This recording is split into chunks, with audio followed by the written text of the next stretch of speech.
आज हम लोग स्टार्ट कर रहे हैं चैप्टर नंबर 12। चैप्टर नंबर 12 जो है वो है geometrical optics. Geometrical optics, optics means light. Light को हम साइंटिफिक लैंग्वेज में ऑप्टिक्स भी कहते हैं। तो ज्योमेट्रिकल ऑप्टिक्स इसको क्यों कहा जाता है? बेसिकली लाइट जो है वो एक ऐसी चीज़ है जो सिर्फ हम फ़ील कर सकते हैं, उसको फ़िज़िकल हमें नज़र नहीं आती। वैसे आम तौर पर अगर हम लाइट को शो करें तो हम यूजुअली रेज़ बनाकर शो करते हैं। तो लाइट एक ऐसी चीज़ है जिसको हम लोग बज़ाहिर देख तो नहीं सकते, लेकिन हमें ये फ़ील ज़रूर होती है।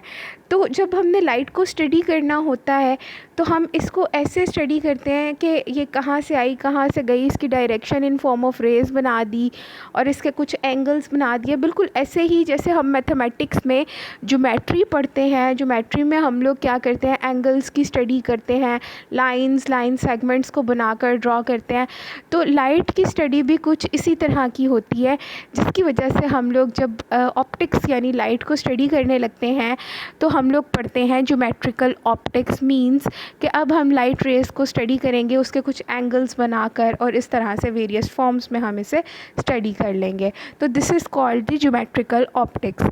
अब लाइट जो है वो रेज़ की फॉर्म में ट्रैवल करती है। ये बात मैं आपको क्लियर कर दूँ, इसकी कुछ पुरानी चीज़ें रिपीट कर दूं कि ऑप्टिक्स जो है उसे लाइट कहते हैं। लाइट जो है वो 3 × 10⁸ मीटर पर सेकंड की स्पीड से ट्रैवल करती है। और क्या होता है, लाइट इज़ कम्बिनेशन, जो वाइट लाइट होती है it is a combination of 7 colours. और लाइट के बारे में ये है कि लाइट फोटॉन्स की फॉर्म में ट्रैवल करती है। फोटॉन्स क्या हैं? पैकेट्स ऑफ एनर्जी हैं। Light is also a form of energy that travels in form of waves. और वो जो छोटे छोटे से पैकेट्स होते हैं एनर्जी के, वो इतनी तेज़ी के साथ मूव करते हैं दैट इट अपेयर्स कि लाइट जो है वो एक रे बनाती हुई आ रही है। तो इस चैप्टर में हमने लाइट से रिलेटेड हर फिनोमेना, लाइट के यूजेस और लाइट किस तरह से हमारे काम आती है और हम इससे क्या क्या कर सकते हैं वो हमने स्टडी करना है। तो सबसे पहला जो इसका टॉपिक है उसमें हमने लाइट का एक इम्पॉर्टेंट फिनोमेना स्टडी करना है, जिससे हमें पता चलता है कि लाइट बेसिकली एग्जिस्ट करती है और क्या करती है। ये है हमारा reflection of light. Reflection of light is very important phenomena. हम बचपन से ये एक प्रैक्टिकल करते हुए आते हैं कि लाइट जब किसी ऐसी शाइनी सरफेस पे गिरती है तो हमेशा उसका एक रिफ्लेक्शन जो है वो किसी दीवार पे या किसी दूसरी जगह पर बन रहा होता है।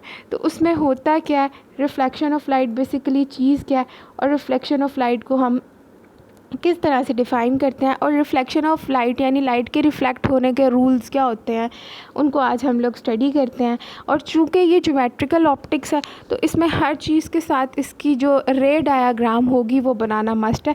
सबसे पहले हम लोग इसकी ये डेफिनेशन है, इस डेफिनेशन को पढ़ते हैं कि हम लोग इस फिनोमेना रिफ्लेक्शन को कैसे डिफ़ाइन करेंगे।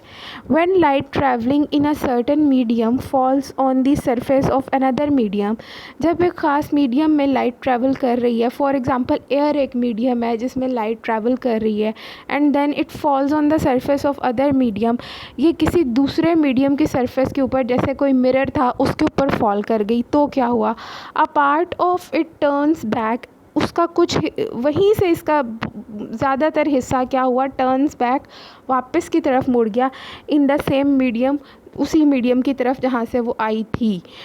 This is called reflection of light. इसको हम लाइट का रिफ्लेक्शन कहते हैं। अब इस बात को हम इस डायग्राम में समझते हैं।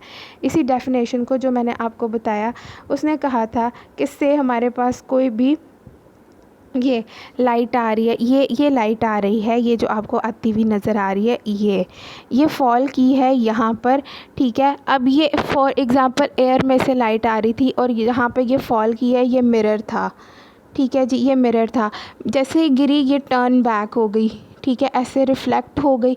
तो इसको, इस टर्निंग बैक को हम कहते हैं रिफ्लेक्शन। और ये जो सेंट्रल वाला पॉइंट था जहाँ पे ये आके गिरी, वहाँ पे हमने एक नॉर्मल ड्रॉ कर लिया, यानी एक परपेंडिकुलर ड्रॉ कर लिया या एक बिल्कुल सीधी लाइन लगा दी। तो क्यों हमने ये लाइन लगाई, फिर हमने इसके एंगल्स देखे, ये एक एंगल इसने बनाया इसके साथ और एक ये एंगल बनाया इसने इस सरफेस के साथ।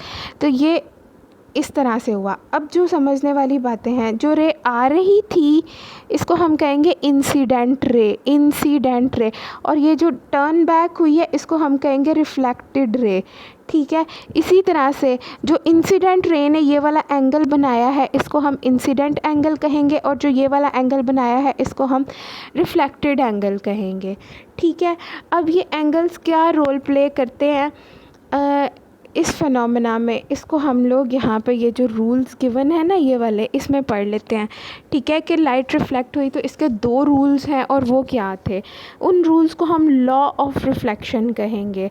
रिफ्लेक्शन के 2 लॉज हैं। सबसे पहला law, the incident ray, the normal and the reflected ray all lie at the point of incident all in the same plane. उसने कहा कि ये जो हमारे पास क्या थी, इंसिडेंट रे थी, रिफ्रैक्टेड रे थी, और ये जो नॉर्मल था और ये वाला जो पॉइंट था, ये एक ही प्लेन में होंगे। मतलब ये नहीं होगा कि एक काम इस जगह पे हो रहा है दूसरा किसी और जगह पे हो, नहीं, एक ही प्लेन में यानी एक ही जगह पर ये सारा काम होना चाहिए, मस्ट होता है हमारे पास एक ही जगह पर होना। दूसरा जो इम्पोर्टेंट पॉइंट यहाँ पे लिखा हुआ है, दूसरा इम्पॉर्टेंट पॉइंट है, उसको देखते हैं कि इसमें उसने क्या बात की है। उसमें कहा the angle of incidence is equal to the angle of reflection.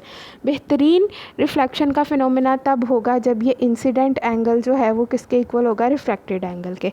हुआ क्या था देखते हैं, दोबारा समझते हैं। इसमें ये हमारे पास एक इंसिडेंट रे आई थी, यहाँ पर सपोज़ ये मिरर की सरफेस थी, इससे टकराई और टकराकर ये टर्न बैक हो गई। ठीक है, ये वाला जो एंगल इंसिडेंट रे ने बनाया ये एंगल ऑफ इंसिडेंट था, ये जो है ये एंगल ऑफ रिफ्लेक्शन था। ठीक है, एरोज़ इसके ज़रूर बनाने हैं, और आप लोगों ने इसको बिल्कुल इसी तरह से ड्रॉ करना है जैसे ये बुक में ड्रॉ किया हुआ है। इसकी एक भी चीज़ मिस नहीं होनी चाहिए, ये बिल्कुल ऐसे ही ड्रॉ होना चाहिए। ठीक है, और लेबलिंग भी आपने इसकी ऐसे ही करनी है। ABC बेशक ना लिखें, लेकिन incident ray, normal, reflected ray, और प्लेन मिरर, और point of incident, angle of incident, angle of reflection, ये वर्डिंग ज़रूर आपने लिखनी है, डिफ़ाइन करना है आपने। ठीक है, क्योंकि डायग्राम ड्रॉ किए बगैर हम इस टॉपिक को नहीं कंप्लीट कर सकते। तो ये था रिफ्लेक्शन ऑफ लाइट। अब नेक्स्ट हमारे पास उसने बताया कि टाइप्स भी होती हैं रिफ्लेक्शन की। 2 तरह का रिफ्लेक्शन होता है, एक बड़ा अच्छा स्मूथ सा रिफ्लेक्शन होता है जो हम अक्सर मिरर्स वगैरह से परफॉर्म कर रहे होते हैं रिफ्लेक्शन।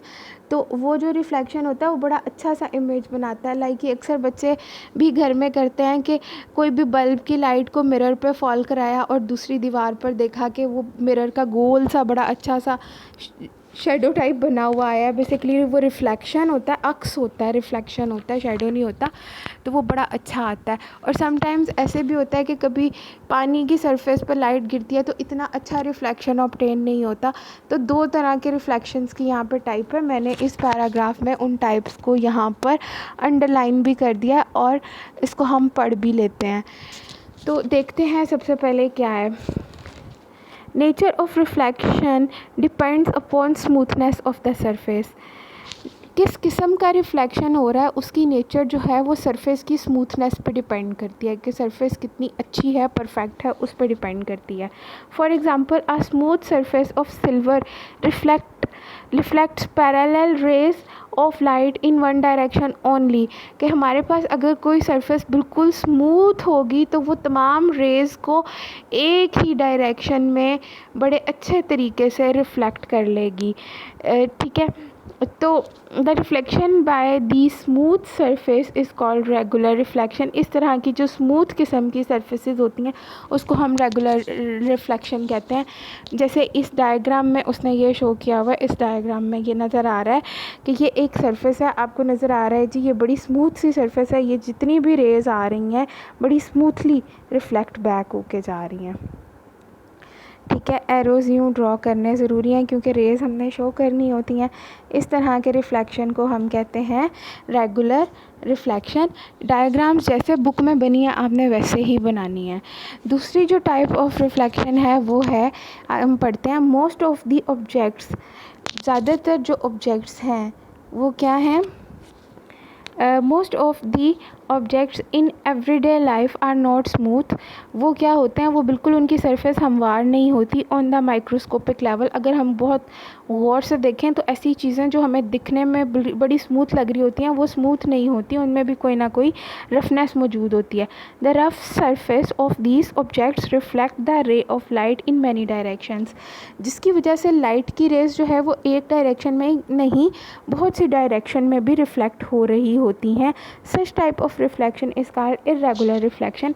ऐसे रिफ्लेक्शन को हम इर्रेगुलर कहते हैं, जिसमें एक पैटर्न में सारी रेज रिफ्लेक्ट ना हो रही हो, रेज बेशक रिफ्लेक्ट हो रही हो लेकिन एक पैटर्न में रिफ्लेक्ट ना हो रही हो।